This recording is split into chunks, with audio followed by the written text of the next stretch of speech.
Top quality और consistent performance के लिए सिर्फ सिल्वर पंप नाम याद रखना. ಮಾತೆತ್ತಿದ್ರೆ ಗ್ಯಾರಂಟಿಗಳು ಕೊಟ್ಟೆವು ಒಂದಿಷ್ಟು ಮೈಸೂರಿಗೆ ಒಂದಿಷ್ಟು ಕೊಟ್ಟೆವು, ಬೆಂಗಳೂರಿಗೆ ಒಂದಿಷ್ಟು ಕೊಟ್ಟೆವು ಅಂತ ಹೇಳ್ತಾ ಇದ್ದಾರೆ.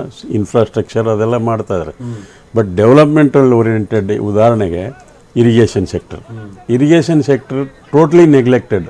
ಮೊದಲು ನೆಗ್ಲೆಕ್ಟ್ ಆಗಿತ್ತು, ಈಗ ಇನ್ನೂ ಜಾಸ್ತಿ ನೆಗ್ಲೆಕ್ಟ್ ಆಗಿದೆ. ನಮ್ಮ HK ಪಾಟೀಲ್ರು ಹಿಂದಕ್ಕೆ ಕೃಷ್ಣೆ ಕಣ್ಣೀರು ಅಂಥೇಳಿ ಒಂದು ಪಾದಯಾತ್ರೆ ಮಾಡಿದರು, ಒಂದು ಪುಸ್ತಕ ರಿಲೀಸ್ ಮಾಡಿದರು. ಬಟ್ ಈಗ ಅವರು ಇದ್ದಾರೆ ಅಧಿಕಾರದಾಗೆ, ಅದ್ರ ಬಗ್ಗೆ ಏನಾದರೂ ಗಮನ ವಹಿಸಿದಾರ? ಒಂದು. ಎರಡು, ರೈತರು ಹೇಳ್ತಿದ್ರು ಅಗ್ರಿಕಲ್ಚರ್ ಸೆಕ್ಟರ್ ಅಂತೂ ಟೋಟಲಿ ನೆಗ್ಲೆಕ್ಟೆಡ್. ಯಾರು ಅದ್ರ ಬಗ್ಗೆ ಚಕಾರ ಎತ್ತೋರೇ ಇಲ್ಲ. ಉದಾಹರಣೆಗೆ support prices, minimum support prices ಇದೆಯಲ್ಲ, ಅದು ಇಂಪ್ಲಿಮೆಂಟ್ ಎಲ್ಲಿ ಆಗ್ತಾಯಿಲ್ಲ. MSP ಇದೆ, ಬಟ್ ಇಂಪ್ಲಿಮೆಂಟ್ ಆಗ್ತಾ ಇಲ್ಲ. ಈಗ ಉದಾಹರಣೆಗೆ ಉತ್ತರ ಕರ್ನಾಟಕದಾಗ ತೊಗರಿ ಬೆಳೆಗಾರರು ಅವ್ರು ಕೊಡೋಕೆ ರೆಡಿ ಇದ್ದಾರೆ. ಮಾರ್ಕೆಟ್ ಕುಸಿದಿದೆ, 8,000ಕ್ಕಿಂತ ಕೆಳಗೆ ಬಂದಿದೆ, ಇವ್ರು 8,000 ತೊಗೋಕೆ ರೆಡಿ ಇದ್ದಾರೆ. ಬಟ್ ಕೇಂದ್ರಗಳೇ ಇಲ್ಲ. ಕೇಂದ್ರಗಳಿದ್ದರೂ ಲಿಮಿಟ್ ಫಿಕ್ಸ್ ಮಾಡಿದ್ದಾರೆ, 5 ಕ್ವಿಂಟಲ್ 10 ಕ್ವಿಂಟಲ್ ಅಂತೇಳಿ. ಒಬ್ಬ ರೈತ ಒಳ್ಳೆ ಬೆಳೆ ಬೆಳೆದ್ರೆ 20-25 ಕ್ವಿಂಟಲ್ ಬೆಳೆದಿರ್ತಾನೆ, ಅವ್ನು ಬೇರೆ ಕಡೆ ಹೋಗ್ಬೇಕು. ಸೊ ಅದ್ರ ಜೊತೆಗೆ ಅಗ್ರಿಕಲ್ಚರ್ ಸೆಕ್ಟರ್ನಿಂದ ಸೆಂಟ್ರಲ್ನಿಂದ ಏನೇನು ಸ್ಕೀಮ್ಗಳು ಬರ್ತವೆ ಅದ್ರ ಉಪಯೋಗ ಅಥವಾ ಇಂಪ್ಲಿಮೆಂಟೇಷನ್ ಮಾನಿಟರೇ ಮಾಡ್ತಾ ಇಲ್ಲ ರಾಜ್ಯ ಸರ್ಕಾರಗಳು. ಬರೀ ಬಜೆಟ್ ಬಗ್ಗೆ ಮಾತಾಡ್ಕೊಂಡು ಹೋಗ್ತಾ ಇದ್ದೀವಿ.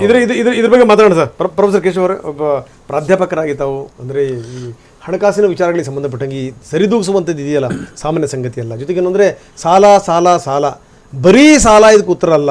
ನೋಡಿ, ನಮ್ಮ ಮನೆಯಲ್ಲೂ ಕೂಡ ಏನಾದರೂ ಒಂದು ಸ್ವಲ್ಪ ಮಿತಿ ಮೀರಿದ ತಕ್ಷಣ ಮನೆಯಲ್ಲಿರುವಂಥ ಸದಸ್ಯರ ಮುಖಮುದ್ರೆ ನೋಡಿದ್ರೆ ಗೊತ್ತಾಗುತ್ತೋ ಇದೇನೋ ಸ್ಥಿತಿಗತಿಗಳು ಸರಿ ಇಲ್ಲಪ್ಪ ಅಂತೇಳಿ ಅಂತ ಕೇಳೋರು 10 ಬಾರಿ ಯೋಚನೆ ಮಾಡಬೇಕಂತ ಸ್ಥಿತಿ ಇರುತ್ತೆ.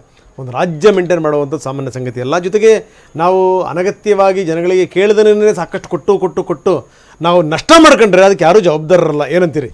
ಇಲ್ಲ, ಖಂಡಿತವಾಗೂ. ಆದರೆ ಸದ್ಯದ ಸ್ಥಿತಿಯಲ್ಲಿ ಆರ್ಥಿಕ ವ್ಯವಸ್ಥೆ ಅಷ್ಟು ಹದಗೆಟ್ಟಿಲ್ಲ. ನಾವು ಅಂದ್ಕೊಳ್ಳೋಷ್ಟೇನು ಕರ್ನಾಟಕದ ಫಿಸ್ಕಲ್ ಸ್ಪೇಸ್ ಪೂರ್ತಿಯಾಗಿ ಹಾಳಾಗಿಲ್ಲ. ಆದರೆ ಹಾಳಾಗಕ್ಕೆ ಮುಂಚೆ ನಾವು ಎಚ್ಚರಿಕೆ ತುಂಬ ಇಂಪಾರ್ಟೆಂಟ್. ಯಾಕೆಂತಂದರೆ ನೀವು ಯಾವುದೇ ಫಿಸ್ಕಲ್ ಇಂಡಿಕೇಟರ್ಸಲ್ಲಿ ಗಮನಿಸಿದ್ರೆ still Karnataka is doing better. ಆದರೆ ಈಗಾಗಲೇ ನಾವು 6.6 ಲಕ್ಷ ಕೋಟಿಯಷ್ಟು ಸಾಲ ಮಾಡಿಬಿಟ್ಟಿದ್ದೀವಿ ಈ ವರ್ಷಕ್ಕೆ ತಗೊಂಡ್ರೆ. ಸೊ ನೆಕ್ಸ್ಟ್ ಇಯರ್ ನಾವು ಎಷ್ಟು ಸಾಲ ಮಾಡ್ಬೋದು? ಇನ್ನು fiscal space around 1 lakh crores ಬರುತ್ತೆ ನಮಗೆ. ಅದ್ರ ಒಳಗಡೆ ನಾವು ಸಾಲ ಮಾಡಿ, ಮತ್ತೆ ಯಾಕಂದರೆ ಇಂಟ್ರೆಸ್ಟ್ ಪೇಮೆಂಟ್ಸೇ ನಿಮಗೆ 39,000 ಕೋಟಿ ಬರ್ತಾ ಇದ್ರೆ ಕಷ್ಟ ಆಗುತ್ತೆ ಆಮೇಲೆ. ಯಾಕಂದರೆ ಈಗ ಆಗಲೇ ನಾವು ಗಡಿಯಲ್ಲಿ ನಿಂತಿದ್ದೀವಿ, ಆಲ್ಮೋಸ್ಟ್ ಬಾರ್ಡರಲ್ಲಿ ನಿಂತಿದ್ದೀವಿ. ಅದಕ್ಕೆ RBI ಫ್ಲಾಗ್ ತೋರಿಸ್ತಾ ಇರೋದು. ಸೊ ಇದನ್ನ ಇಟ್ಕೊಂಡು ಈಗ ಫ್ರೀ ಬೀಸ್ಗೆ ಒಂದು 52,000 ಕೋಟಿ ಕೊಟ್ಟು ಹಿಂಗೆ ಮ್ಯಾನೇಜ್ ಮಾಡ್ತಾರೆ. Even academically also I'm very curious. ಯಾಕೆಂತಂದರೆ ಇದನ್ನ ಬಜೆಟ್ ನೀವು ಎಸ್ಟಿಮೇಟ್ ತೋರಿಸ್ತಾ ಇದ್ದೀರ ಒಂದು 4 ಲಕ್ಷ ಪ್ಲಸ್ ಕೋಟಿ ಆಗ್ಬೋದು ಅಂತ.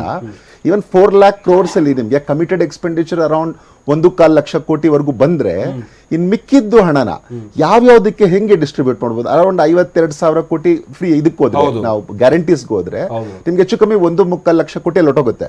ಇನ್ನು ಉಳಿಯುವಂಥ ಹಣವನ್ನ ಯಾವ ರೀತಿಯಲ್ಲಿ ನೀವು ಮ್ಯಾನೇಜ್ ಮಾಡ್ತೀರಿ? ಎಷ್ಟು ಸಾಲನ ಎಲ್ಲಿಗೆ ಫಿಕ್ಸ್ ಮಾಡ್ತೀರಿ? ಇದು ಅಕಾಡೆಮಿಕ್ ಆಗಿನೂ ನಾನು ತುಂಬಾ ಕ್ಯೂರಿಯಸ್ ಆಗಿದ್ದೀನಿ.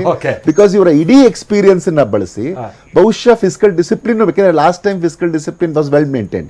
ಈ ಸರಿ ಕ್ರಾಸ್ ಆಗತ್ತಾ, ಬ್ರೀಚ್ ಆಗತ್ತಾ, ಅದು ಬ್ರೀಚ್ ಆಗದಂಗೆನೆ ನಡ್ಕೊಂಡು ಹೋಗುತ್ತಾ ಅಂತ ನೋಡ್ಬೇಕು. ಈಗ ಈ ಮಾಡಿರೋ ಸಾಲದಲ್ಲಿ ಇವ್ರು ಮಾಡ್ತಿರೋ ಬಂಡವಾಳ ವೆಚ್ಚ ಅನ್ನೋದು ಬಂದಾಗ, ಅಥವಾ ಕ್ಯಾಪಿಟಲ್ ಇನ್ವೆಸ್ಟ್ಮೆಂಟ್ ಅಂತ ಬಂದಾಗ, ಕಳೆದ ಬಾರಿ ಅವರು ಮೀಸಲಿಟ್ಟಿದ್ದಂತ ಹಣವನ್ನು ಎಷ್ಟು ವಿನಿಯೋಗಿಸಿದ್ದಾರೆ ಅಂತ ಬಂದಾಗ ಶಿಸ್ತಿದೆ ಅಂತ ಕಾಣಿಸುತ್ತಾ ಸರ್? ಅಲ್ಲ, ಅದು ಕೆಪೆಕ್ಸ್ ಜಾಸ್ತಿ ಆಗ್ಲೇಬೇಕಿತ್ತು. ಲಾಸ್ಟ್ ಟೈಮ್ ನಾವು ಮಾತಾಡುವಾಗ್ಲೂ ಹೇಳ್ತಾ ಇದ್ವಿ, ಒಂದು 55% ಅಷ್ಟು ಲಾಸ್ಟ್ ಟೈಮ್ ಕೆಪೆಕ್ಸ್ ಅನೌನ್ಸ್ ಮಾಡಿದ್ದು.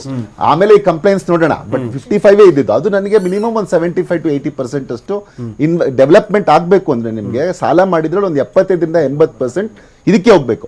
ನಮ್ಗೆ ಯಾವ್ದು ಇನ್ಫ್ರಾಸ್ಟ್ರಕ್ಚರ್ ಡೆವಲಪ್ಮೆಂಟ್ ಆಕ್ಟಿವಿಟೀಸ್ಗೆ ಕೆಪೆಕ್ಸ್ ಹೋದ್ರೆ ಮಾತ್ರ ಅನುಕೂಲ ಆಗುತ್ತೆ. ಮೇಡಮ್ ಮಾತಾಡ್ತೀವಿ, ಒಂದೇ ನಿಮಿಷ.